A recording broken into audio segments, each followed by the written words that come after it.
Here we have an older style automatic combination gas valve. This one has 3 settings: off, pilot, and on. Right now we have it off, but soon we're going to light the pilot up. So it has 2 different valves inside. One valve that's controlling the pilot and the other valve that's controlling the flow of gas. Usually we have a solenoid valve, but this particular valve has a what we call heat motor. There's a resistive element wrapped around a piece of bimetal.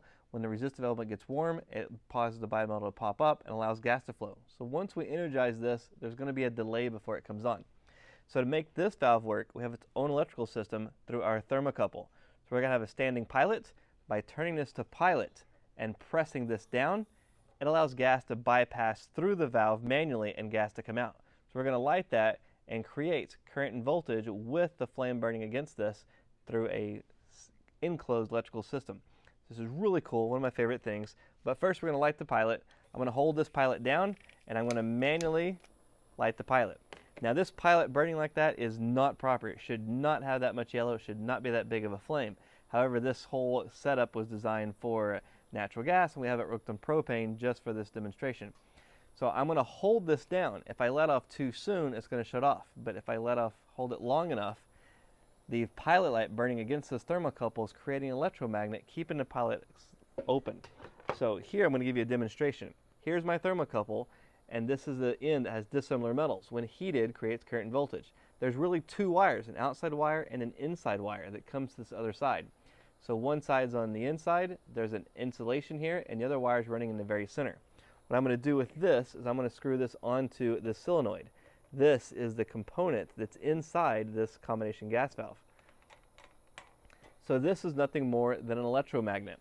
So there's nothing to make this electromagnet energize, but once we get this hot and create our current and voltage through our electromagnet, when I push this in, it will cause this to stay open. Same thing is here. When I push this down the pilot, there's a lever that pushes this open, allowing gas to bypass. Once we have enough heat here, it energizes enough electricity to keep this held in for us. What I'm going to do is hold this into the pilot flame, and as I keep releasing, notice it's already holding. So we've created enough current and voltage to hold that valve open. That's exactly what's happening here, and that's why the valve is staying open, so the pilot stays lit.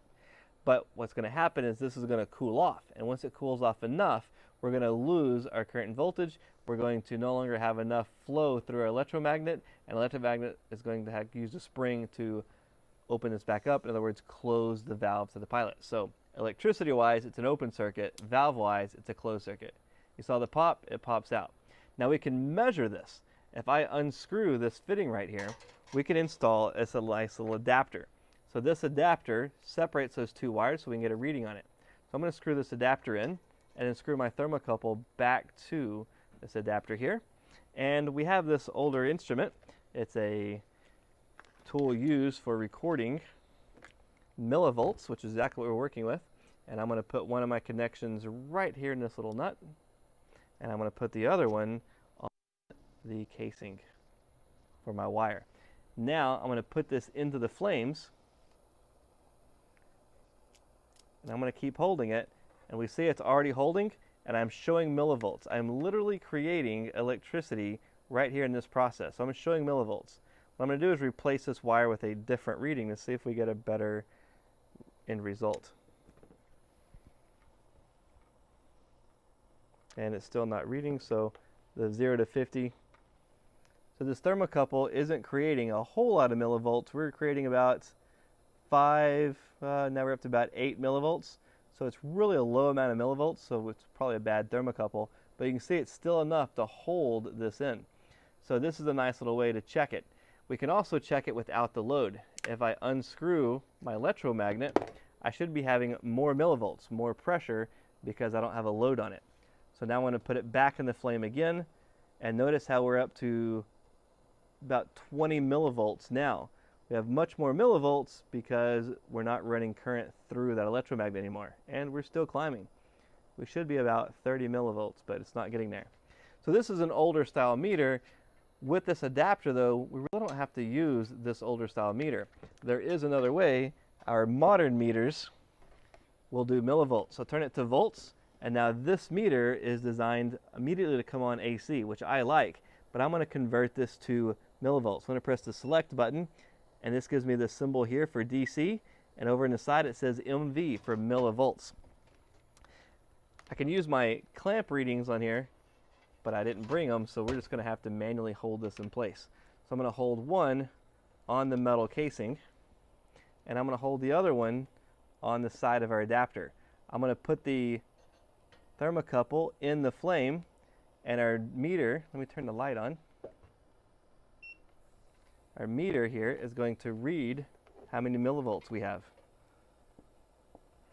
So reading 5 millivolts, 6 millivolts, 7 millivolts, 8, 9, 10, 11, 12, 13, 14. It's going to just continue to climb up. So our meters nowadays are designed for the millivolts. You just have to have this adapter. However, it's really not necessary, because if you have a standing pilot system, that's a conversation that the customer really needs to be getting ready to replace that system, because they haven't made a standing pilot furnace since 1991 or 92, so that furnace is already significantly old. So now that we understand how our pilot's working, creating that solenoid valve, that solenoid holds this open to allow the pilot to run. Now that I have my pilot running, I'm ready to energize the rest of my circuit. So what we're going to do next is turn our combination gas valve to the on position. And if you notice, it's on the on position, but nothing yet has happened because I haven't had a call for heat. In other words, I'm not putting voltage to my combination gas valve. I'm going to stand back because this thing doesn't work all that great, and I'm going to energize my combination gas valve, and we're going to see how long it takes for it to light up. So once I energize my combination gas valve, I'm sending 24 volts to it. If you notice, nothing has happened yet. We can check that with our meter. Up, and now it finally lit. So what happens is, now that it's heated up enough, it's opened the valve. The valve allowed gas to flow through the manifold, to the spuds, through the orifice, mixing with primary air here into the burners. The burners is mixing the air and the fuel. It went across the pilot light, igniting into a flame, burning ideally inside the heat exchanger. Now, we don't have a heat exchanger here, so you're not going to see the flames burning inside, but you can see the flames. See all the yellow in these flames? This is definitely a carbon monoxide producing flame. It is not designed correctly to work on propane. It's not been converted over. This is just for a quick demonstration. I also keep my low-level personal CO monitor with me. Now, in the older days, we could actually convert these or adjust these air-fuel mixtures at this point right here. And this is pretty worn out, so we'll see if we can get any of these to move. It's just old and rusted. And if I close this off, you can see I've restricted a lot of air, and it changed the flame. The flame's actually coming off of this burner, and it's extremely yellow. So if we open this back up, it's very warm.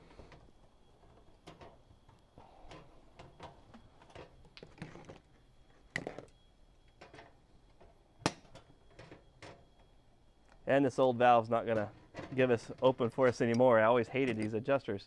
But this is how our combination gas valve is working. When I end the 24 volts to this, notice it doesn't shut off immediately. We have to wait for that bimetal to cool off, and eventually this valve is going to shut inside. If I wanted to adjust the gas pressure, it would be on this port right here. Notice how the gas is slowly shutting off. This is the port where I would adjust my gas pressure. I take the cap off, and I turn this in to increase pressure and back it out to decrease pressure. I was going to show you how the gas pressure worked on this, but the port on the back side is completely corroded up. This system is definitely old. It was replaced for good reason, but I can't get in there to check that gas pressure. So this is output pressure. This is input pressure. This is where our thermocouple comes into our combination gas valve, and that's where we would put our adapter to check the millivolts for this system. So millivolts for a standing pilot, and these thermocouples were notorious for going bad. A quick way you knew they were going bad was you turned it to pilot, you held it down, you lit it, you waited for 30 to 90 seconds, and it wouldn't stay lit. You had a bad thermocouple. But if you wanted to know for sure, you had this little adapter where you could use either your new meter or your older style manual millivolt meters. But either way, that's how we checked for them. So older valves, standing pilot burned all the time. Now if I blow this pilot out, now we're just leaking gas. We're just leaking gas everywhere, and my gas leak detector should start going off here any minute now.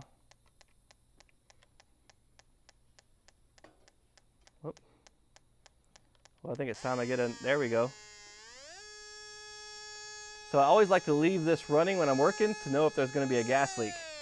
Now if you hear, this is still leaking gas. It's filling this whole area up with propane. So that's a huge safety issue, but that was the problem with our standing pilot gas furnace. Finally, this thermocouple cooled off enough to stop creating voltage, and finally it shut up the solenoid valve that shut off all the gas. So that's another reason why I don't like these standing pilot furnaces. That was a significant amount of gas that leaked out. What's interesting though is if I take this and energize the combination gas valve, because our pilot valve is shut off, this will not energize. So I'm going to energize this valve here. And even if we wait long enough for it to open, even if this side opens, the valve on this side is before it. So it will not let gas flow. So when the pilot blew out, you wouldn't have to worry about dumping gas into the house. So still, nothing's happening. Even if we wait for the click, we don't have to worry about gas dumping because there's no way for it to come out. So when we were working on this, I saw the flame, something I didn't like. I could turn it back to pilot and it would leave the pilot running but keep the gas off. Now if I was going to do work on the system, I would shut it completely entirely to the off position. Now I can work on it. These thermocouples were replaced all the time. It was one of our biggest fail points. A lot of companies would actually take and replace a thermocouple every year as part of the maintenance contract. And I really liked that because it solved a lot of problems. There were different lengths of the thermocouple cable, but it was one of the issues that we always had to deal with.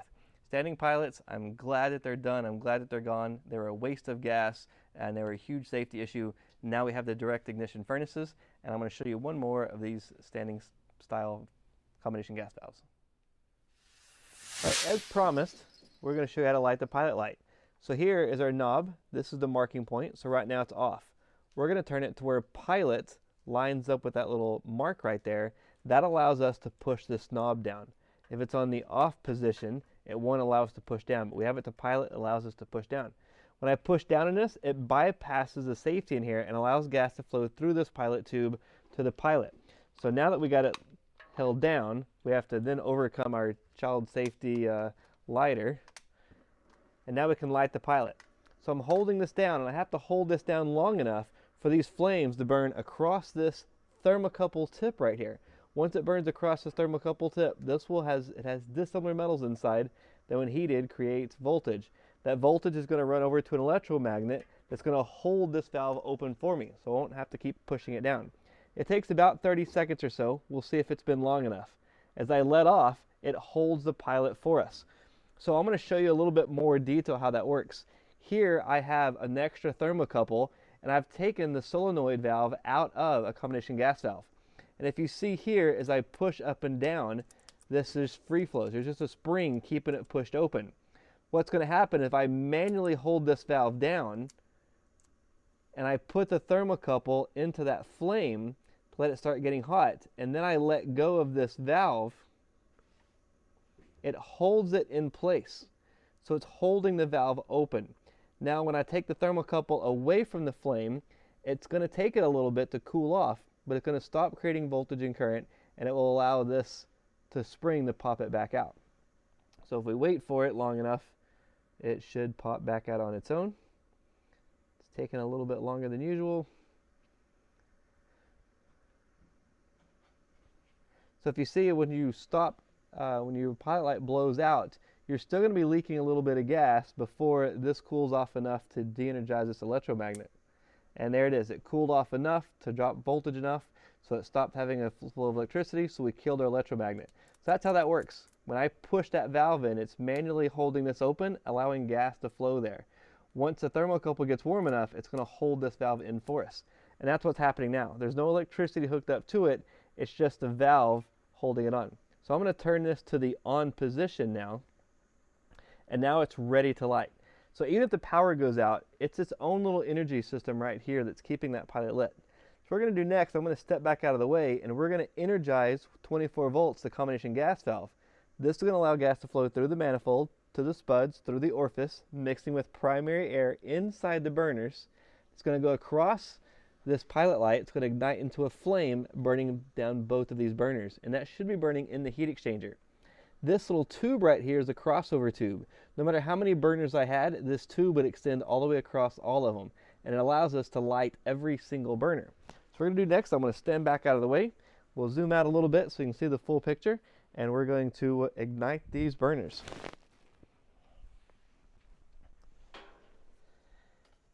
Here we go in 3, 2, 1. There we go. Now the burners are running without any heat exchanger, anything connected to it. 24 volts opens that combination gas valves, and those are some really ugly flames, but you can see how those burners work. And when we de-energize the combination gas valve, it immediately kills the 24 volts, closing the main valve, but the pilot valve stays on. So that is how our system's operating. Now the next thing I want to show you, if I disconnect our thermocouple, it's going to immediately shut off that pilot light.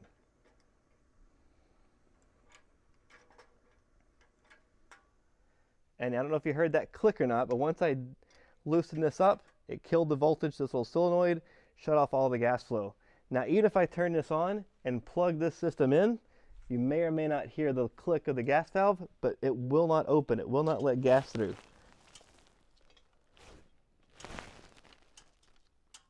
This nice little click going on there. It's energizing a solenoid, but because this valve is first, it won't let gas go past it to energize the rest of it.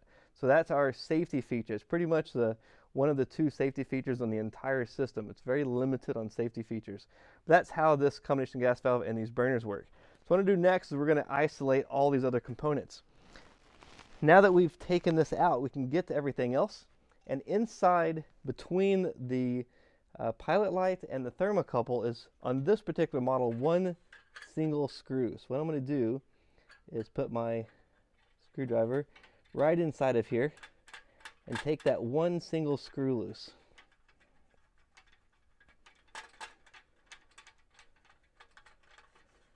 Now that allows this whole assembly to be free, but I want to also take it loose from the combination gas valve. So we're going to take our adjustable wrench, and usually I like to keep a nice small adjustable wrench for these, but now that these systems are really out of date, there's not much need for it anymore.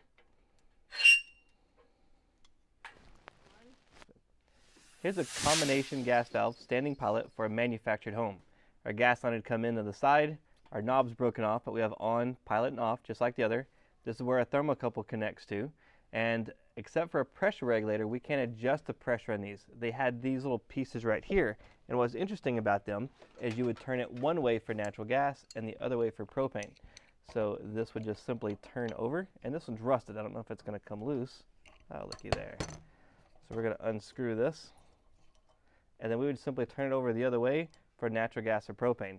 This particular one is rusted up so much we can't tell what it was originally or what it is now. It's a shot unit, but our wires for a thermostat would be here. So when we had a call for heating, it would ignite the solenoid valve and allow gas to flow through the manifold to the spud and orifice, which is just simply one into the burner, igniting to a flame burning here. We have on the side, we have our thermocouple and our pilot. What's fun about this was a giant heat exchanger, and there was a little window that would open up here. So you had to take a very long light and go all the way to where the pilot was. You'd have to hold this valve down to get the pilot to light. But the manufactured homes, they would have a special type of ducting system for the combustion air that came from under the house or above the house. And there was always turbulence through here. So you'd get your pilot about halfway in to the pilot with your match, and the match would blow out all the time. It was quite aggravating. Then somebody designed these really, really long versions of the igniter, longer than this, and it was fantastic because you could get all the way to it. You could manually light it and get it to stay lit. A few things that are different about these other than our pressure regulator is also where our tubing goes into the entire heat exchanger. You had to undo these 2 screws, and it had to perfectly line up. It had to be sealed to make sure that we didn't lose gases from the living area. Our thermocouple also ran through that same exact hole. So it was always challenging to get these to line back up with the new thermocouple. So there's always a challenge. If you also notice, we have the one, instead of having a full manifold, it's really the spud straight there and the orifice drilled straight on the other side. So these were always a nightmare to work on, and the newer models do have inducer fan motors and much more efficient. These things are always an issue, and especially cracked heat exchangers is something to deal with.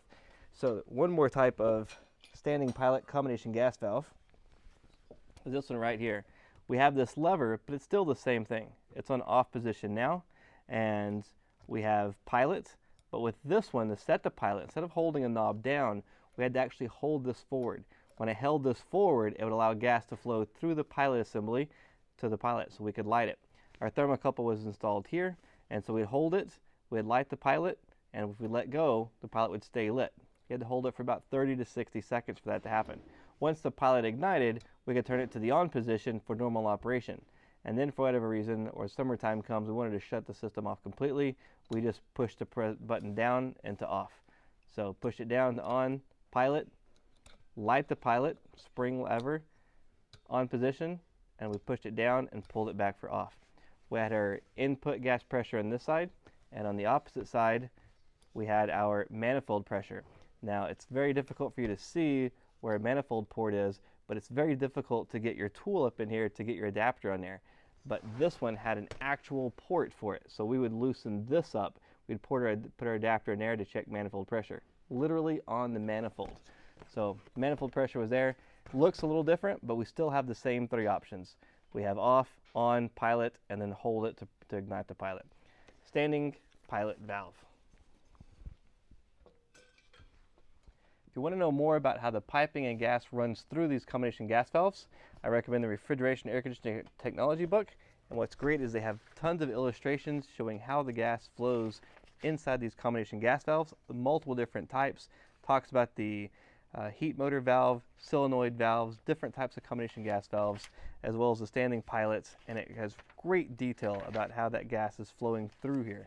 So it's a ton of information in here, as well as the pilot systems, thermocouple systems, gives you an idea of exactly how that works, how to set them up, and how to test it. The only thing that we didn't talk about was the intermittent pilot system and smart valve. So the smart valve was also an intermittent pilot system, but the smart valve was a complete set. The smart valve actually used a combination gas valve with a control module built into it. It had the pilot tubing that came up, and we had, in this case, a hot surface igniter. It's a miniature hot surface igniter that ignited the pilot, and it proved the flame through the flame sensor. Once it was proven, it would open the main valve, igniting the in-shot burners. So this was a combination changing style from a standing pilot to the newer in-style in-shot burners, but also adding the intermittent pilot system. There's also a model that had a direct a spark igniter for the pilot system as well. There's a video on how this system works. Check it out. And if you have any more questions, add it in the comments.